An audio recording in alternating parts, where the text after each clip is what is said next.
여러분 안녕하십니까? 뉴스데스크 제주입니다. 제주에서는 어제 하루 코로나19 확진자 492명이 발생했고 오늘 오후 5시까지 253명이 발생했습니다.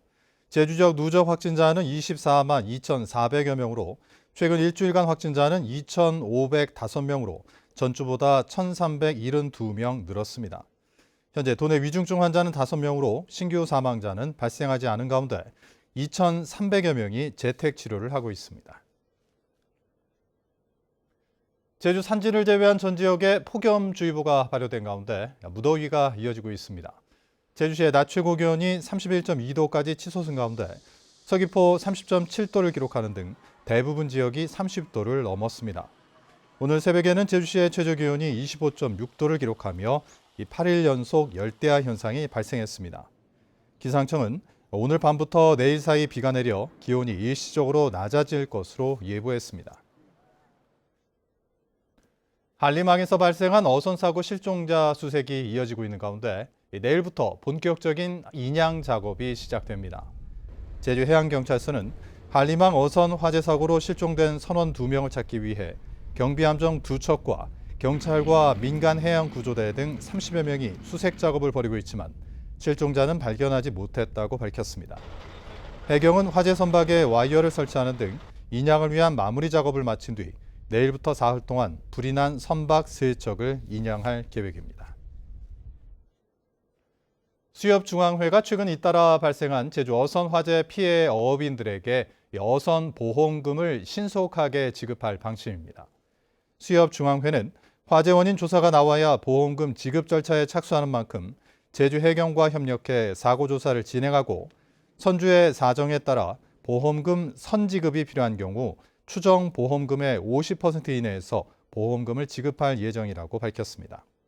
서귀포시 성산항과 제주시 한림항에서 화재 피해를 입은 어선 6척은 모두 어선 보험에 가입되어 있는 것으로 확인됐으며 보험 가입 금액은 36억 5천만 원입니다. 어제 오후 5시쯤 제주시 함덕해수욕장 인근 서쪽 해상에서 튜브를 타고 물놀이를 하던 관광객 2명이 물에 빠졌다가 구조됐습니다. 이들은 구조된 뒤 제주 시내 병원으로 이송됐는데 40대 여성은 구조 당시 의식이 양호했고 의식을 잃었던 60대 남성도 의식을 되찾은 것으로 확인했습니다. 제주도가 올해 주요 현안 사업을 추진하기 위한 국비 확보에 본격적으로 나섰습니다. 오영훈 제주도지사는 추경호 경제부총리가 주재한 예산협의회에 참석해 교래정수장 현대화 사업과 제주산 농산물 통합 물류체계 구축 등 제주 주요 현안 사업에 대한 예산 반영을 요청했습니다. 제주도가 기획재정부에 신청한 내년도 국비는 1조 9천억 원 상당으로 정부 예산안은 오는 9월 3일까지 국회에 제출될 예정입니다. 재생에너지 과잉 공급으로 발생하는 출력 제한 조치에 대비하기 위한 연구 용역이 실시됩니다. 전력거래소는 제주 독립에너지계획 전환을 위한 로드맵 및 계획 수립 체계에 관한 연구 용역을 추진해 재생에너지 급증에 따른 손실과 추가 비용을 분석하고 수용 가능한 단계별 운영 가능성을 검토할 방침입니다.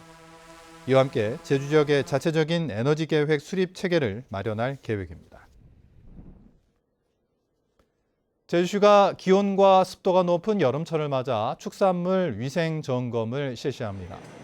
이번 점검은 축산물을 취급하는 식육 포장 처리업체와 판매업체 등 660곳을 대상으로 진행되며 축산물과 유제품의 유통기준 준수 여부와 유통기간이 지난 축산물의 판매 여부 등을 집중적으로 확인합니다. 또 식육 가공품과 유가공품 등을 수거해 식중독을 일으키는 황색 포도 상구균과 살모넬라 등이 검출되는지 확인할 방침입니다. 최근 10년 동안 제주 지역 요양기관에서 근무하는 의사 수 증가율이 전국에서 가장 높은 것으로 나타났습니다. 보건복지부에 따르면 제주 지역 요양기관 근무 의사 수는 지난 2020년 첫 1,107명으로 10년 동안 연평균 증가율 5.6%를 보여 전국에서 가장 높았습니다. 하지만 제주 인구 10만 명당 요양기관 근무 의사 수는 165.9명으로 전국 평균 193.8명보다 낮아 전국 7위를 기록했습니다. 청년 내일 저축계좌 가입자 모집이 오는 18일부터 시작됩니다. 서귀포시는 오는 18일부터 다음 달 5일까지 10만 원씩 3년간 적립하면 만기 때 720만 원을 받을 수 있는 청년 계좌 가입자를 모집한다고 밝혔습니다. 가입 대상은 기준 중위소득 100% 이하이고 가구 재산이 2억 원 이하인 만 19세에서 34세의 청년입니다. 뉴스데스크 제주를 마칩니다. 시청해주신 여러분 고맙습니다.